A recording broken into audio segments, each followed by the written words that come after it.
साथियों नमस्कार, श्रीकांत आपके सामने पुनः हाजिर हूँ।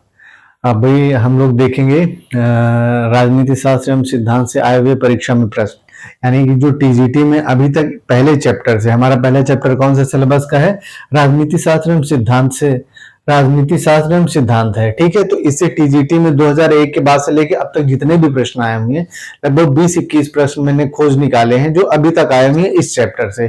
तो उसमें से सारे क्वेश्चन को मैंने लिख रखा है और उसके आंसर भी है, तो आपका एक क्विक रिवीजन हो जाएगा और ध्यान से पढ़ेंगे तो इसमें से कम 2 से 3 क्वेश्चन आने की संभावना हर बार रहती है। देखिए, जैसे 2011 में, 2011 में, 21 में तो पहले चैप्टर से कम 2 से 3 प्रश्न तो आने ही आने हैं।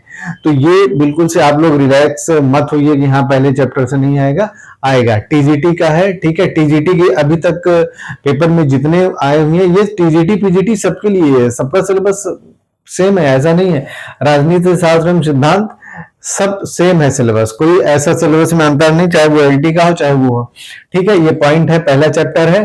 तो आइए देखते हैं हम लोग जो क्वेश्चन आए हुए हैं और उनके आंसर क्या होते हैं। ठीक है, तो ठीक है साथियों, देखते हैं पहला क्वेश्चन। राजनीति विज्ञान का प्रारंभ और अंत राज्य के साथ होता है, इस बात को किसने कहा है? इस बात को कहा है गार्नर महोदय ने। ठीक है, और ये प्रश्न आया हुआ है यहाँ पर टीजीटी 21 में प्रश्न आया हुआ है। ठीक है, टीजीटी 21 में आया है। प्रश्न क्या है? राजनीति विज्ञान का प्रारंभ और अंत राज्य के साथ होता है, तो गार्नर महोदय ने कहा, 21 में आया हुआ है।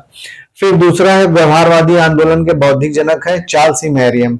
जैसे कि मैंने पहले भी बताया है, व्यवहारवादी आंदोलन की शुरुआत कहाँ सबसे पहले हुई थी? शिकागो विद्यालय में। ठीक है, शिकागो स्कूल, अमेरिका के शिकागो स्कूल में हुई थी। बाद में इसको बौद्धिक रूप से चार्ल्स ई मैरियम और बॉसवेल ने जो है, उनकी पूरी टीम ने इसको जो है एक पूरा क्रमबद्ध रूप से बताया, देश दुनिया के सामने लाया, लेकिन बौद्धिक जनक चार्ल्स ई मैरियम को माना जाता है। ठीक है, फिर क्वेश्चन तीसरा है, यूनेस्को ने राजनीति विज्ञान का क्षेत्र कब निर्धारित किया? 1948 में। टीजीटी 11 में ये प्रश्न आया हुआ है। ठीक है, यूनेस्को ने राजनीति विज्ञान का क्षेत्र कब निर्धारित किया? तो 1948 में आया हुआ है। टीजीटी 11 में ये प्रश्न आया हुआ है। ठीक है, किसी भी, खास करके द्वितीय विश्व युद्ध के बाद जब संयुक्त राष्ट्र महासंघ की स्थापना हुई, उसके बाद उसके जो सहायक अंग हुए, तो उन सबका एरिया बांट दिया गया। ठीक है, तो खास करके एजुकेशन के फील्ड में यूनेस्को, जानते ही आप लोग, तो यूनेस्को ही सबका एक एरिया निर्धारित करता है। तो राजनीति विज्ञान का भी एरिया उसने 1948 में बता दिया कि ये चीज राजनीति विज्ञान का एरिया है। ठीक, फिर क्वेश्चन चौथा है, सत्य के संदर्भ में किया जाने वाला राजनीतिक कार्य राजनीति है। ठीक है, राजनीतिक कार्य राजनीति है। इसको किसने कहा है? लासवेल ने कहा है। ये वही लासवेल जी हैं जिन्होंने चार्ल्स ई मैरियम के साथ मिलकर व्यवहारवादी आंदोलन का एक प्रकार से व्यवहारवादी सिद्धांत की अवधारणा प्रस्तुत की देश दुनिया के सामने। ठीक है, लासवेल। ये प्रश्न कब आया? 21 में। अब आप देख लीजिए, एक प्रश्न ये 21 में आया हुआ है, एक प्रश्न ये 21 में है। तो पहले फर्स्ट वो चैप्टर से ही आपके 2 प्रश्न आ गए। ठीक, अब फिर देखिए, फिर 5वां प्रश्न है, निम्नलिखित उपागमों में से किस एक उपागम की 2 मुख्य मांगे प्रासंगिकता एवं कार्रवाई है? उत्तर व्यवहारवाद। ये टीजीटी 21 में आया हुआ है। ठीक है, अब देखिए, टीजीटी 21 में यहाँ पे भी आया हुआ है, टीजीटी 21 में यहाँ पे भी आया हुआ है, यानी कि 2 प्रश्न फिर से मिल गए। मैंने आपको जो परसों क्लास ली थी पॉलिटिकल साइंस की, उसमें मैंने बहुत खुल के बताया था, स्पष्ट तरीके से बताया था, समझा के बताया था कि उत्तर व्यवहारवाद की संकल्पना किसने दिया था? ईस्टर्न ने, डेविड ईस्टर्न ने दिया था, 1969 में दिया था। ठीक है, क्यों? क्योंकि जो व्यवहारवादी संकल्पना थी उसमें मूल्यों की कमी हो गई थी। ठीक है, यानी कि मूल्यों को दरकिनार कर दिया गया था। तो डेविड ईस्टर्न जी ने इस बात को समझा, उनकी टीम ने समझा कि नहीं, मूल्यों के बिना चीजें ठीक नहीं है, सब सिद्धांत एकदम गड़बड़ होता चला जा रहा है, उलट पुलट होता जा रहा है। तो उन्होंने 1969 में क्या दिया था? उत्तर व्यवहारवाद की संकल्पना दी थी, जिसमें प्रासंगिकता यानी रिलेवेंस एवं कार्रवाई, उचित कार्रवाई, यानी कि कार्रवाई को व्यवहारवाद से जोड़ा गया था और प्रासंगिकता को मूल्यों से जोड़ा गया था। ठीक है, यानी एक प्रकार से इसको कार्रवाई को अनुभववाद से भी जोड़ दिया गया था। तो ये परिभाषा थी। अगर आपकी थ्योरी सही रहेगा, वो कहते हैं ना कि बिल्कुल से आपका कॉन्सेप्ट क्लियर रहेगा तो प्रश्न चाहे जैसा भी आए। फिलहाल आप देखिए पहले चैप्टर से, सिलेबस का पहला चैप्टर आपका कौन सा है, राजनीति शास्त्र एवं सिद्धांत से दो दो प्रश्न तो कम से कम मिल ही रहे हैं, ठीक है, इसको ध्यान दीजिए। फिर प्रश्न है, राजनीति विज्ञान को स्वतंत्र विज्ञान का रूप किस विचारक ने दिया था? टीजीटी 11 में अरस्तु ने दिया था, ठीक है। मैंने पहले भी बताया था, पहले ही लेक्चर में बताया था आपको, अरस्तु ही मेन वो शख्स है जिन्होंने राजनीति विज्ञान को एक प्रकार से अवधारणा प्रस्तुत की थी, संकल्पना प्रस्तुत की थी कि नहीं नहीं ये भी एक एरिया है, ठीक है। परंपरागत राजनीति विज्ञान का निम्नलिखित में से कौन लक्षण नहीं है?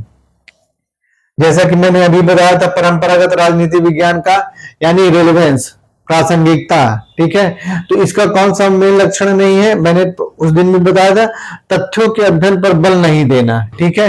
यानी कि इसका कोई भी जोर तथ्यों के अध्ययन पर बल देना नहीं होता है, ठीक है। और तथ्यों के अध्ययन पर ये प्रश्न आया हुआ है, मैं एक सेकंड साथियों मैं बता रहा हूं।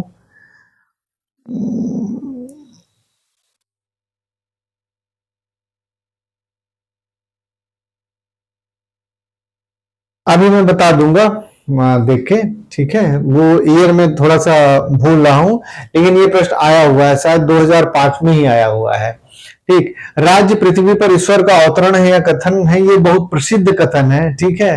ये हीगल ने दिया था, राज्य पृथ्वी पर ईश्वर का अवतरण है। हीगल एक प्रकार से कह सकते हैं कि वो विचारक था जिसने कि इंग्लैंड में क्रांति ला दी थी, ठीक है। हीगल के विचार बहुत जबरदस्त हैं, अगर कोई दर्शन का तो वो जान सकता है, ठीक है।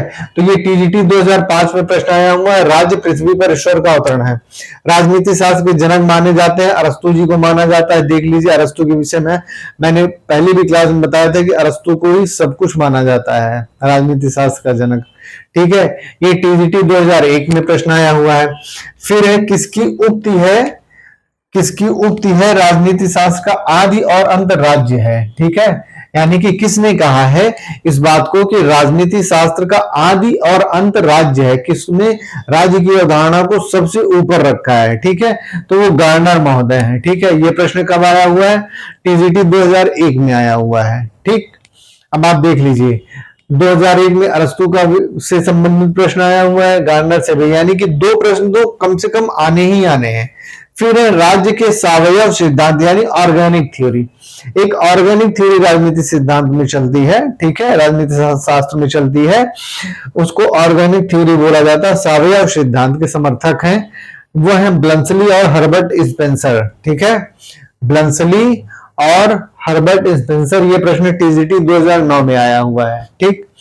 फिर है कौटिल्य द्वारा प्रतिपादित कौन सा सिद्धांत है? तो बहुत फेमस सिद्धांत है, सप्तांग सिद्धांत है। ये टीजीटी 2000 यूपी 2005 में आया हुआ है, सप्तांग सिद्धांत, जिसमें उन्होंने मित्र, दुर्ग, कोश, सेना, मात, राजा, ये सब सारी चीजें बताई हुई हैं, ठीक है। जब कौटिल्य पढ़ेंगे तो उसमें सप्तांग का सिद्धांत पढ़ाएंगे। फिर है राजनीति के बिना इतिहास निष्फल है, इतिहास के बिना राजनीति। मैंने पहले भी बताया था, उस दिन बताया था। यह कथन किसका है? ये जॉन सीले का कथन है, सीले का कथन है, ठीक है। ये टीजीटी 2010 में आया हुआ है, ठीक।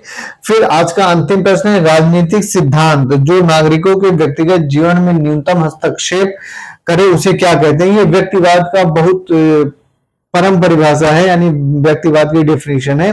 व्यक्तिवाद व्यक्तियों पर केंद्रित होता है, यानी कि एक व्यक्ति के जीवन में राज्य का हस्तक्षेप न्यूनतम से न्यूनतम रहे, उसको व्यक्तिवाद की संकल्पना कहते हैं या व्यक्तिवाद की अवधारणा कहते हैं। और ये प्रश्न आया है 2003 में, ठीक है। तो ये साथियों कुल मिला के 14 प्रश्न हैं जो इस व्हाइट बोर्ड में आ पाए हैं। बाकी 6-7 क्वेश्चन और बचे हैं, और इससे संबंधित जो थोड़ा सा वो कह सकते हैं टैग लाइनें हैं या जो कोटेशन है, उसको मैं नेक्स्ट वीडियो में डाल दूंगा। तो एक आपके एग्जाम के लिए बहुत इंपॉर्टेंट है। अब आप इस चीज को समझिए कि फर्स्ट चैप्टर जो आपका ये है, इसमें से कम 2 प्रश्न आए हुए हैं।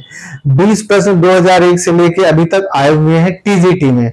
अगर आप इसको सॉल्व कर लेंगे, चाहे वो टीजीटी का बच्चा हो चाहे पीजीटी का बच्चा हो, पीजीटी में जो आया हुआ है उसको मैं नेक्स्ट वीडियो में करवाऊंगा ही करवाऊंगा। तो आज के लिए इतना ही। आप इसको सॉल्व करिए, देखिए, इसको बार बार रटिए और इसको समझिए कि फर्स्ट चैप्टर से कितने लगभग प्रश्न आते हैं। तो ठीक है साथियों, इसका जो बाकी बचा क्वेश्चन एंड आंसर उसको हम नेक्स्ट वीडियो में डालेंगे। चैनल को प्लीज सब्सक्राइब करिए। पसंद आए तो कम से कम एटलीस्ट कमेंट कर दीजिए, लाइक तो कर ही दीजिए। Thank you.